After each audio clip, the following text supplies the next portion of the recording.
오늘 신앙의 기초 네 번째 시간인데요. 옛 계약, 새 계약 두 번째 시간입니다. 지난 시간부터 이 옛 계약과 새 계약에 대해서 상고하고 있습니다. 이러한 계약의 약속들은 구원의 확신과 연결이 되어 있습니다. 구원의 확신이 흔들리는 것은 내 안에 있는 죄의 문제가 해결되지 않았기 때문입니다. 그리고 구원의 확신의 근거는 내 기분이나 내 느낌에 둘 것이 아니고 하나님과의 약속에 둬야 된다 하는 말씀을 나눴습니다. 그래서 우리가 풍성한 기쁨의 이런 신앙생활을 하려면 이 새로운 새 계약의 내용을 잘 알아야 되기 때문에 성경 공부도 열심히 하자 이렇게 말씀드렸고, 그래서 하나님의 새로운 약속, 이 새 계약의 말씀을 늘 기억하면서 살아가자고 이렇게 부탁의 말씀을 전했습니다. 계속해서 이 계약의 말씀을 이어갑니다.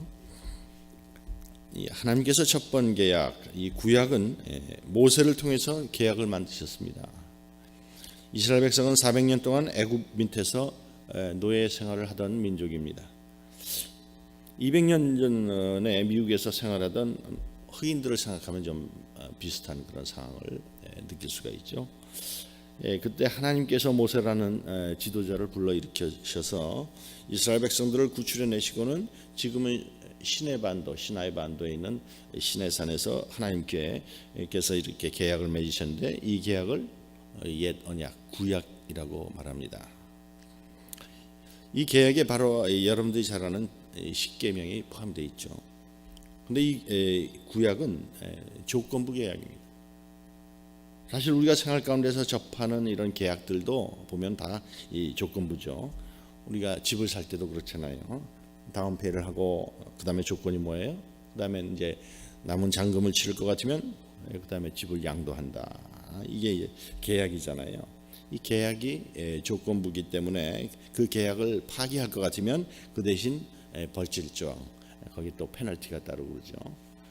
그래서 어느 때까지 잔금을 치르지 않을 것 같으면 이 집 매매 계약이 무효가 될 뿐 아니고 계약금도 뺏긴다. 이런 조항이 들어가 있잖아요. 하나님께서 이스라엘 백성과 맺으신 이 구약도 조건부 계약이에요. 그래서 여기 신명기 28장 한번 펴보십시오. 신명기 28장을 좀 살펴볼 필요가 있습니다. 28장 우리가 1절부터 보면 하나님께서 이스라엘 백성에게 십계명과 더불어서 많은 계명을 주시고 그 다음에 계약을 마치신 다음에 이런 말씀을 하셨습니다. 1절에서 6절을 같이 읽습니다. 내가 내 하나님 여호와의 말씀을 삼가 듣고 내가 오늘 네게 명령하는 그의 모든 명령을 지켜 행하면 내 하나님 여호와께서 너를 세계 모든 민족 위에 뛰어나게 하실 것이라. 내가 내 하나님 여호와의 말씀을 청종하면 이 모든 복이 내게 임하며 내게 이르리니 성읍에서도 복을 받고 들에서도 복을 받을 것이며 내 몸의 자녀와 내 토지의 소산과 내 짐승의 새끼와 소와 양의 새끼가 복을 받을 것이며 내 광주리와 떡반죽 그릇이 복을 받을 것이며 내가 들어와도 복을 받고 나가도 복을 받을 것이니라. 이렇게 말씀하고 있습니다. 그래서 계약의 의무를 지켜서 행하면 어떨 것인가 하는 것이 지금 여기 나와 있습니다. 근데 거꾸로 지키지 못하면 어떻게 되느냐? 그거는 이제 그 밑에 15절에서 19절 말씀을 보세요. 15절부터 19절 말씀을 우리가 또 같이 읽습니다. 내가 만일 내 하나님 여호와의 말씀을 순종하지 아니하여 내가 오늘 내게 명령하는 그의 모든 명령과 규례를 지켜 행하지 아니하면 이 모든 저주가 내게 임하며 내게 이를 것이니 내가 성읍에서도 저주를 받으며 들에서도 저주를 받을 것이요 또 내 광주리와 떡반죽 그릇이 저주를 받을 것이요 내 몸의 소생과 내 토지의 소산과 내 소와 양의 새끼가 저주를 받을 것이며 내가 들어와도 저주를 받고 나가도 저주를 받으리라. 거꾸로 된 같은 내용이 적혀져 있어요. 하여튼 이렇게 저주조항이 이제 쫙 이렇게 열거되어 있죠. 하나님하고의 이 계약을 어겼을 때 어떤 일이 이렇게 생기느냐 하는 것이 아주 28장 보면 아주 끝도 없이 나와 있습니다. 집에 가셔서 한번 또 28장을 차근차근 읽어보세요. 이스라엘 백성들이 하나님하고 계약을 맺었는데 이걸 지키지 못하니까 그 다음부터는 그냥 계속 벌만 맞는 거예요.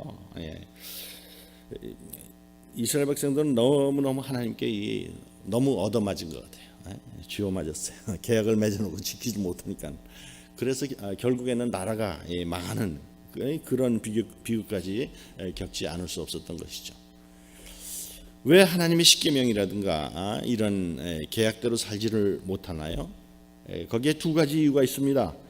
첫째는 이 하나님의 뜻대로 살고 싶은 마음이 없는 것이고, 두 번째는 마음은 있어도 그렇게 살 수 있는 그런 능력이 없는 거예요.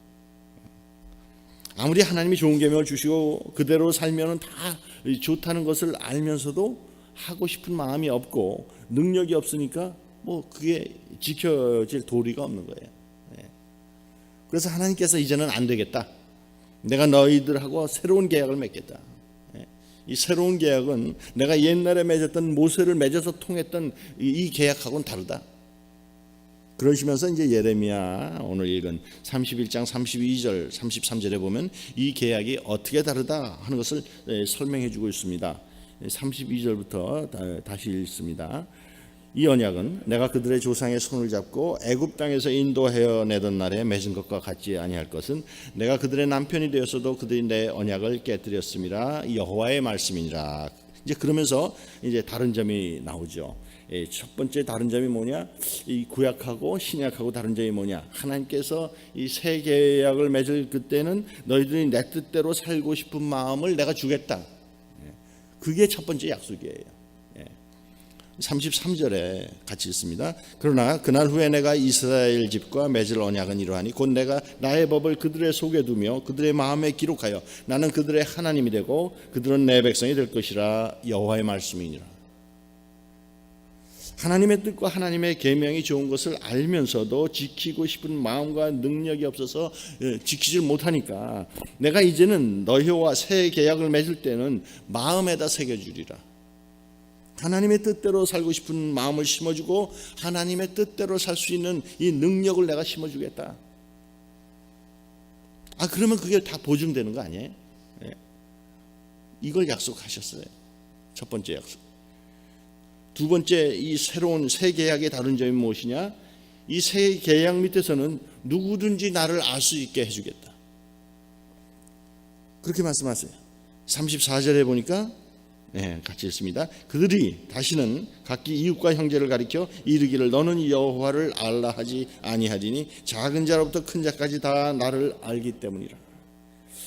내가 어떤 존재고 내가 무엇을 원하고 내가 무엇을 기뻐하는지 너희들이 체험적으로 나를 알 수 있도록 해주겠다. 이것이 또 약속이잖아요. 여기서 이 안다고 하는 말이 굉장히 중요해요. 이 히브리어에서는. 여기서 안다는 건 그냥 우리가 머릿속으로 아는 게 아니란 말이에요. 체험적으로 아는 걸 말하지. 친밀하게 아는 거예요. 아주. 사람이 제일 친밀한 사람이 누구예요? 부부잖아요. 부부. 부부가 제일 친밀할 때가 언제예요? 부부가 관계를 가질 때잖아요. 수치를 벗어버리고 그때가 제일 가까울 때인데 그래서 우리가 거기서부터라도 결혼하기 전에는 그런 성관계 가지면 안 되는 이유가 있단 말이에요. 이 성관계는 하나님께서 가장 친밀할 수 있는 친밀한 사람한테만 주어진 특권이기 때문에 나는 죽으나 사나 이 사람과 더불어 일생을 같이 살 거다 하는 이런 커미트먼트가 없을 때는 그런 관계를 가지면 안 되는 이유가 바로 그런 데 있는 거지. 여기서 안다, 히브리어로 야다라는 말, 이거는 너무 중요한 얘기. 그런 거를 얘기하는 거예요. 그래서 창세기에 보면 그렇게 표현하잖아요. 아담이 하와하고 동침했다고 하는 거를 직역을 해가지고 아담이 하와를 안즉 알았다 이렇게 표현하죠. 하나님께서 새 계약을 맺을 것 같으면 이제는 너희가 젊은 사람부터 나이 든 사람까지 나를 친밀하게 할 거다. 이것이 계약 조항이에요. 하나님 먼데 계신 분이 아니고 우리의 체험 가운데서 친밀하게 내 옆에 계신다는 것을 알 수 있도록 해주겠다. 이것이 새 계약의 두 번째 조항이라. 그럼 세 번째 계약 조항이 뭐냐? 34절 마지막 내가 그들의서부터 내가 그들의 악행을 사하고 다시는 그 죄를 기억하지 아니하리라. 세 번째 계약 조항은 다시는 너희 죄를 기억하지 아니하겠다. 이게 세 번째 계약이죠. 우리가 하나님의 계약의 관계를 전체적으로는 뭐 잘 모른다 그래도 이 세 가지 근본되는 것은 우리가 알고 있어야 돼요. 우리가 새로운 계약 밑에 있을 것 같으면 우리는 하나님께서 우리가 하나님의 뜻대로 살 수 있는 마음을 주시고 능력을 주셔요. 우리가 이 새로운 계약 밑에 있을 것 같으면 우리는 하나님을 깊이 알 수가 있어요. 체험적으로 알 수가 있단 말이에요. 우리가 또 이 계약 밑에 있을 것 같으면 우리의 모든 죄는 용서를 받았어요. 그래서 여러분들 가운데서 여기는 그런 분 안 계시지만 아직도 예수님을 주님으로 영접하지 않으신 분들은 우선 예수님을 주님으로 영접해서 계약 관계에 들어오는 것이 가장 중요하다는 거예요. 영접하는 자 곧 그 이름을 믿는 자에게는 하나님의 자녀가 되는 권세를 주셨습니다. 요한복음 1장 12절. 예수님을 영접해서 하나님의 자녀가 먼저 되는 것이 중요하다 이거예요. 그래서 이 계약 밑에 들어오는 것이 가장 중요합니다. 어떤 분들은 나는 좀 내 이렇게 엉망인 생활을 좀 정리하고 믿겠습니다. 내가 지금 담배도 못 끊었고 술도 못 끊었고 좀 이런 것들 다 정리하고 예수 믿겠습니다. 그런데 우리가 이렇게 이런 생활을 정리할 힘이 우리한테 있으면 우리한테 왜 하나님이 필요합니까? 우리가 생활에 문제되는 것을 정리하기 위해서 우리가 하나님의 도움이 필요한 거 아니에요? 하나님께서 이 계약 가운데서 약속하셨어요. 내가 너희들의 마음에 내 법을 심어주고 너희의 마음속에 기록하리라. 예수님을 우선 영접하실 것 같으면 그 다음에 생활을 정리할 수 있는 힘, 이 성령의 능력, 그 힘이 새로운 계약에 의해서 주어진다는 거예요. 그래서 우선 이 새로운 계약 관계에 들어오십시오. 어떤 분들은 내가 좀 기독교에 대해서 좀 알아야 되겠습니다. 뭐 좋은 말씀이죠. 좋은 말씀이에요. 예수님을 그런데 알기 위해서는 이 계약된 관계에 우선 들어와야 된다니까요. 성경을 이해하기 위해서는 이 계약 관계에 들어오셔야 돼요. 이 계약 관계에 들어올 것 같으면 하나님께서 뭐라 그랬어요? 그들이 다시는 각기 이웃과 형제를 가리켜 이르기를 너는 여호와를 알라 하지 아니하리니 이는 작은 자로부터 큰 자까지 다 나를 알기 때문이라. 우리가 정말 하나님을 알기 위해서는 바로 먼저 이 계약 관계에 들어와야 된다. 이 계약 관계에 들어오면서 이제 성경이 이해되기 시작을 하고 이 계약 관계에 들어오면서 하나님을 알게 되기 시작을 하는 거지. 또 어떤 분들은 목사님, 전 죄가 많아서 교회 못 나가겠어요. 아니 죄가 많기 때문에 예수님께서 오셔서 돌아가신 거 아니에요. 여러분들 정말 죄가 많아요. 저도 그렇고 천벌을 받아 마땅해요. 그래서 예수님께서 세상에 오셔서 십자가에서 내가 받을 천벌을 대신 받아주신 거 아니에요. 그래서 이런 새로운 계약을 만들어 주셔서 이제는 누구든지 이 계약 관계에 들어가면 내가 그들의 악행을 사고 다시는 그 죄를 기억하지 아니하리라. 아멘. 죄가 많으시면 하나님께로 오십시오. 이 계약 관계를 보세요. 예수님을 주님으로 영접해서 하나님의 자녀가 되십시오. 하나님과의 관계는 우리와의 이 계약 관계. 아직 예수님을 주님으로 영접하지 않은 분들은 얼른 이 계약 관계에 들어와야 되는 거예요. 예수님을 주님으로 영접하신 분들도 내가 지금 무슨 관계 속에서 사냐, 어떤 계약 밑에서 사는가 하는 것을 꼭 기억하면서 살아가시기 바랍니다. 하나님께서 우리에게 하나님의 뜻대로 살 수 있는 그런 마음과 능력을 주시겠다 약속을 하셨어요. 그래서 이제는 우리는 자꾸만 옛날에 그 옛 계약, 이 구약처럼 살면 안 돼요. 구약하고 신약의 차이는 뭐냐? 구약은 외부적이라고 한다면 신약은 좀 내면적이에요. 구약에서는 의무이기 때문에 하고 이 새 계약 신약에서는 우리가 하고 싶어서 하는 거예요. 하고 싶어서. 그렇기 때문에 성경에 보면 우리가 해서는 안 되는 분명한 일이 있고 꼭 해야 될 분명한 일이 있지만 많은 부분은요 성경에도 이 그레이 무슨 얘기인지 알아요? 좀 애매한 회색지대. 그래서 어떤 분은 또 그런 거 가지고 답답해 하세요. 목사님 이런 건 이 성경에 있는데 이게 어떻게 된 겁니까? 또 뭐 크리스찬이 TV 봐도 됩니까? 안 봐야 됩니까? 성경에 뭐 TV 보내는 말도 없고 안 보내는 말도 없어요. 그러나 이런 거 갖고 염려하지 말라는 거예요. 여러분들이 이 성령님께 귀를 기울이면 이분께서 여러분들에게 무엇을 할까를 가르쳐 주신단 말이지. 예. 그래서 어떤 때는 똑같은 거 하는 건 또 A라는 사람이 하는 거는 it's okay. 예. 또 그거를 B라는 사람이 똑같은 걸 해도 하나님이 또 원하시지 않을 때가 있단 말이에요. 그런 그레이에. 예. 또 동시에 어떤 거는요, A라는 사람은 그 같은 일을 이렇게 하고 B라는 사람은 저렇게 해도 하나님께서 괜찮아 하실 때가 있단 말이에요. 예. 하나님께서는 우리에게 소원을 심어주셔요. 이젠 자꾸만 구약시대처럼 우리가 의무감 속에서 뭔가 짐 속에서 죄의식 가운데서 그렇게 사시질 마시고 하나님의 이 계약, 이 새로운 계약 속에 뛰어들으셔서 하나님의 인도함 속에서 살아가시는 여러분 되시기를 간절히 부탁을 드립니다. 또 하나님께서 우리가 하나님을 알 수 있다고 그러셨잖아요. 여러분이 정말 하나님의 음성 듣기를 원하시면 꼭 목사나 부흥사나 선교사나 이런 사람만이 하나님의 음성 듣는 게 아니고 여러분이 다 하나님의 음성을 들을 수가 있어요. 이것이 새 계약의 조항이잖아요.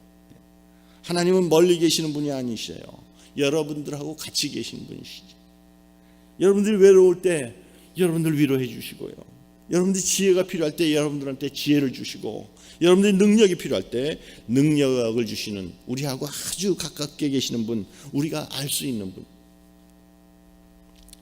하나님과 이렇게 함께 이렇게 사실 때 좀 멀리 계신 분처럼 그렇게 살아가지 마시고 하루하루 생활을 같이 하는 그런 축복을 맛보기를 간절하게 부탁을 드립니다. 또 우리가 세계약 밑에 있을 것 같으면 우리 죄는 용서를 받았습니다. 예. 여러분들 지나간 죄 갖고 괴로워하지 마세요. 하나님께서 모든 문제를 해결하셨어요. 하나님께서 다 사시고 하나님께서 이제는 기억하지 않으신다 그러셔요. 우리 주위에서 가끔 어려운 일이 생기면 내가 그때 옛날에 죄진 거 이거 벌을 받는 거야. 이런 말들 흔히들 하는데 그런 소리 하지 마세요. 믿는 사람들은. 예수님께서 우리가 받아야 될 천벌을 대신 다 받으셨어요. 하나님 앞에 담대하게 나오세요. 내가 죄를 사하고 다시는 기억하지 않겠다 그렇게 말씀하셨으면 그런 줄 알고 하나님 앞에 담대하게 나서 아버지 도움이 필요할 때 아버지 도와주세요. 하나님하고 긴밀한 관계를 누리시면서 사시는 우리 성도님들 되시기를 부탁드립니다. 우리가 믿음의 근거를 정말 우리 기분에 두지 말고 감정에 두지 말고 우리의 느낌 이런 데 두지 말고 그리스도가 십자가에서 피 흘리셔가지고 이루어주신 이 계약관계, 새 계약관계를 잘 깨달으셔서 이 계약의 내용이 무엇이 있나 열심히 공부들 하시고 무슨 생활을 하시든 간에 이 새 계약에 근거해서 분명한 그런 신앙생활 하시는 성도님들 되시기를 예수님 이름으로 축원합니다. 아멘. 기도하겠습니다. 하나님 아버지, 오늘 저희들은 옛 계약과 이 새 계약, 구약과 신약의 의미에 대해서 깊이 묵상하였습니다. 우리는 옛 계약대로 살고 싶어도 하나님 뜻대로 살고 싶은 마음이 없고 마음은 있다 그래도 그렇게 살 수 있는 능력이 없습니다. 그래서 우리 좋으신 하나님께서 이 새 계약을 우리에게 주시니 감사합니다. 우리에게 하나님 뜻대로 살고 싶은 마음 주시고 하나님 알 수 있게 하여 주시고 우리의 죄를 기억하지 않겠다고 하여 주셨습니다. 아버지 하나님, 저희들로 이 새로운 계약 속에 뛰어들어서 주님 영접하고 주님의 자녀의 권세를 누리게 하여 주옵소서. 하나님의 음성 들으며 하나님하고 가까이 지내는 저희들 되게 하옵소서. 저희들로 새 계약에 근거한 분명한 이런 신앙생활을 할 수 있도록 축복하옵소서. 예수님의 이름으로 기도합니다. 아멘.